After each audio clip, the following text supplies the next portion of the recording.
नमस्ते, मैं डॉक्टर मेघना Pandey, consultant physician and intensivist. आज हमारा टॉपिक है डिसलिपिडीमिया, यानी ब्लड में कोलेस्ट्रॉल की मात्रा ज़्यादा होना। अब ब्लड में ये कोलेस्ट्रॉल आता कहाँ से है? पहली बात तो अपना जो लिवर होता है वो कोलेस्ट्रॉल को प्रोड्यूस करता है, क्योंकि हमारे सेल्स को इसकी ज़रूरत पड़ती है।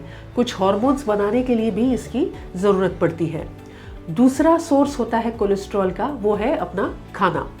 अब अपने शरीर को जितने कोलेस्ट्रॉल की ज़रूरत है वो पूरा कोलेस्ट्रॉल बनाने की क्षमता लिवर में होती है।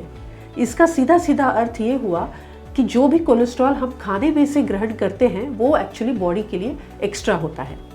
अब जब भी सीरम कोलेस्ट्रॉल लेवल्स आपके 200 मिलीग्राम्स के ऊपर अगर जाते हैं, 200 मिलीग्राम्स पर डीएल, तो ये जो एक्सेस कोलेस्ट्रॉल है वो आपकी रक्त वाहिकाओं में जाके डिपॉजिट होता है प्लाक्स के रूप में या डिपॉजिट्स के रूप में। इसके ऊपर अगर कहीं ब्लड क्लॉट आके बैठ जाए तो आगे ब्लड सप्लाई या ब्लड फ्लो नहीं होता और उसकी वजह से कई सारे प्रॉब्लम्स उत्पन्न हो सकते हैं। अब कोलेस्ट्रॉल भी विविध प्रकार के होते हैं। आपने सुना होगा बैड कोलेस्ट्रॉल, गुड कोलेस्ट्रॉल। तो ये बैड और गुड क्या है?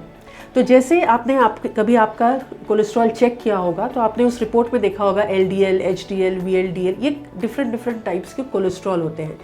तो इसमें से जो LDL कोलेस्ट्रॉल होता है वो बैड कोलेस्ट्रॉल कहलाता है, क्योंकि ये कोलेस्ट्रॉल को रक्त वाहिकाओं में ले जाता है और वहाँ पे ये कोलेस्ट्रॉल डिपॉजिट होता है और रक्त वाहिकाओं को ब्लॉक करता है। VLDL कोलेस्ट्रॉल जो है वो ट्राइग्लिसराइड्स यानी जो फैट है उसे जाके आपके रक्त वाहिकाओं में डिपॉजिट करता है। तो ये भी एक प्रकार का बैड कोलेस्ट्रॉल है। अब इसके विपरीत जो HDL कोलेस्ट्रॉल है वो आपके कोलेस्ट्रॉल को लिवर तक पहुंचाता है, रक्त वाहिकाओं से लिवर तक पहुंचाता है और लिवर में फिर इस कोलेस्ट्रॉल का उपयोग होता है। इसलिए HDL जो है वो एक प्रकार का टोइंग ट्रक है जो आपके ब्लॉक्ड वेसल्स को क्लीन करता है। तो इसलिए इसे गुड कोलेस्ट्रॉल कहा जा सकता है। अब इसके कॉम्प्लिकेशंस क्या होते हैं? हम कोलेस्ट्रॉल के बारे में इतने चिंतित क्यों हैं? तो कोलेस्ट्रॉल के जैसे मैंने कहा कि अगर ये जाके रक्त वाहिकाओं में डिपॉजिट हो जाए तो ये रक्त वाहिकाओं को ब्लॉक कर सकता है। अब जो रक्त वाहिकाएं ब्लॉक्ड है उसके मुताबिक फिर आपको तकलीफ आगे जाकर हो सकती है। अगर हार्ट को जाने वाली रक्त वाहिकाएं ब्लॉक्ड है तो आपको अंजाइना या हार्ट अटैक भी आ सकता है। ब्रेन को जाने वाली अगर रक्त वाहिकाएं ब्लॉक्ड है तो फिर आपको स्ट्रोक या लकवा भी हो सकता है। अब इसके सिम्टम्स क्या होते हैं? अब कैसे पता चले कि आपका कोलेस्ट्रॉल नॉर्मल है या ज़्यादा है? अब ज़्यादातर कोलेस्ट्रॉल के कोई सिम्टम्स नहीं होते। कोलेस्ट्रॉल का पता तब चलता है जब हम रूटीन ब्लड टेस्ट कराते हैं, रूटीन हेल्थ चेक कराते हैं या फिर कोई बड़ी बीमारी जैसे कि हार्ट अटैक या स्ट्रोक या लकवा ना हो जाए।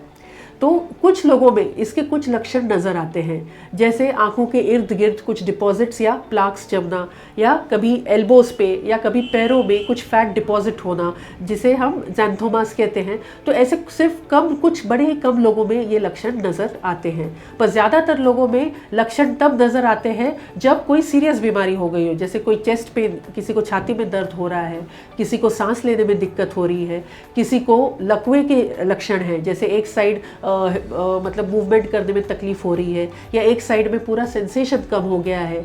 अगर पैर की रक्त वाहिकाएं ब्लॉक हो जाए तो चलने पे पैरों में दर्द होता है। अगर ब्रेन को जाने वाली रक्त वाहिकाएं ब्लॉक हो जाए तो चक्कर भी आ सकते हैं।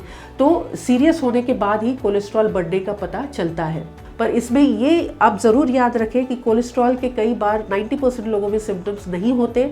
तो आपको, अगर आप 40 के ऊपर हैं तो रेगुलर आपका हेल्थ चेक यानी ब्लड चेक करना बहुत ज़रूरी है। धन्यवाद।